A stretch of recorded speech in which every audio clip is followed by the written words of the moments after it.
नमस्कार दोस्तों आपने ब्लैक लाइव मैटर के बारे में सुना ही होगा। आपने मंकी गेट भी सुना होगा। ये दोनों ही नस्ली भेदभाव पर आधारित इंसिडेंट थे। यह दोनों इंसिडेंट क्यों चर्चा में आए, इनका आज के आधुनिक जीवन से क्या संबंध है, मंडेला जी और महात्मा गांधी जी के विचार क्यों महत्वपूर्ण हैं। आइए हम आपको नस्ल भेद का सामना करने वाले एक महापुरुष के बारे में बताते हैं, जिन्होंने रंग भेद के विरुद्ध लंबा संघर्ष किया, जिन्होंने कैसे महानता हासिल की, जेल में लंबे समय तक क्यों रहना पड़ा। आइए देखते हैं हम अपने नए वीडियो में। आज हम नेल्सन मंडेला के बारे में आपको बताने जा रहे हैं, जो ऐसे महापुरुष थे जिन्होंने रंग भेद के विरुद्ध बहुत ही लंबा संघर्ष किया। एक दक्षिण अफ्रीकी होते हुए भी भारत तथा पूरे विश्व के लिए उनके क्या मायने हैं, आइए विस्तार से जानते हैं। नेल्सन मंडेला का जन्म दक्षिण अफ्रीका में 18 जुलाई 1918 को हुआ था। इन्हें मदीबा के नाम से भी जाना जाता है। वह दक्षिण अफ्रीका के रंग भेद विरोधी कार्यकर्ता और राजनीतिज्ञ थे।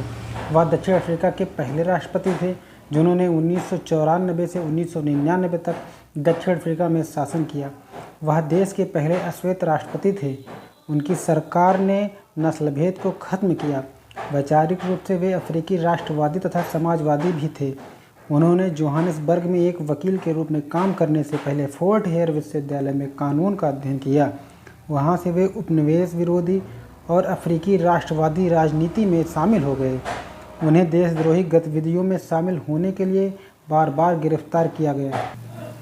मार्क्सवाद से प्रभावित होकर वह गुप्त रूप से प्रतिबंधित दक्षिण अफ्रीकी कम्युनिस्ट पार्टी में शामिल हो गए।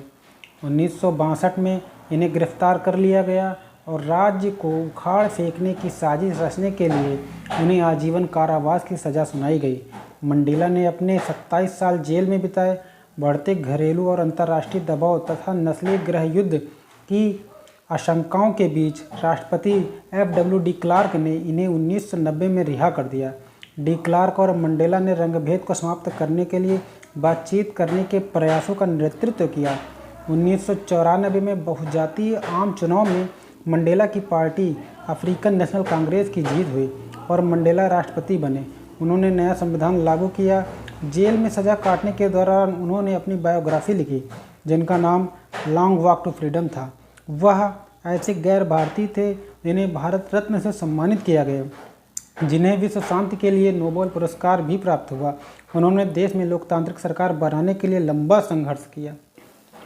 आपको पता होना चाहिए, नेल्सन मंडेला रॉयल फैमिली से बिलोंग करते थे। इनके पिता गांव के चीफ थे। इनके पिता ने 4 शादियां की थी और ये अपने पिता की तीसरी वाइफ के बेटे थे। जैसा हम लोगों को अपनी माता के प्रति अधिक लगाव रहता है, वैसे ही इनका भी अपनी माँ के प्रति ज़्यादा लगाव था। माँ तो आखिर माँ होती है।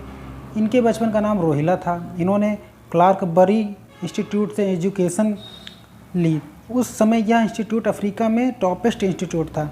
जैसे इंडिया में आज भी आज़ादी के 75 साल बाद भी कास्ट को लेकर डिस्क्रिमिनेशन है, वैसे ही तत्कालीन अफ्रीका में भी काले और गोरे को लेकर बहुत ही डिस्क्रिमिनेशन था और अंबेडकर की तरह मंडेला को भी डिस्क्रिमिनेशन का सामना करना पड़ा।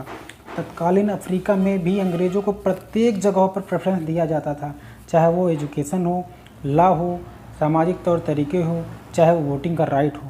अफ्रीकन ब्लैक पीपल पर अत्याचार होता देख मंडेला से रहा नहीं गया। तब Mandela African national Congress ANC के वाल्टर सिसीसू के संपर्क में आए और उनके साथ ब्लैक लोगों के लिए काम करना शुरू किया। इसके लिए उन्होंने कई बार जेल जाना पड़ा। 27 साल जेल में भी बिताए। दक्षिण अफ्रीका में नेशनल पार्टी की सरकार द्वारा 1948 में कानून बनाकर काले और गोरे लोगों को अलग अलग निवास करने की प्रणाली या सिस्टम बनाया गया। इसे ही रंग भेद नीति या अफ्रीकी भाषा में अपार्थेड कहा जाता है। अपार्थेड का मतलब अलगाव से है। इसी नीति के खिलाफ मंडेला ने आजीवन संघर्ष किया, इसीलिए उन्हें लंबे समय तक जेल में रहना पड़ा। आखिरकार 1994 में यह नीति समाप्त कर दी गई। जैसे हिंदुस्तान में गांधी जी को राष्ट्रपिता के रूप में मानते हैं, उसी प्रकार दक्षिण अफ्रीका में मंडेला को लोग राष्ट्रपिता मानते हैं। उनके सम्मान में 2004 में जोहानिसबर्ग में सैडटन स्क्वायर शॉपिंग सेंटर में मंडेला की एक स्टैचू स्थापित की गई, जिसका नाम बदलकर बाद में नेल्सन मंडेला स्क्वायर रख दिया गया। नेल्सन मंडेला जी कहते हैं, जब तक काम किया न जाए वो असंभव ही लगता है। बड़े गर्व की बात कभी न गिरने में नहीं है, बल्कि हर बार गिरकर उठने में है। शिक्षा सबसे बड़ा हथियार है जिसका इस्तेमाल दुनिया को बदलने के लिए किया जा सकता है। Thank you.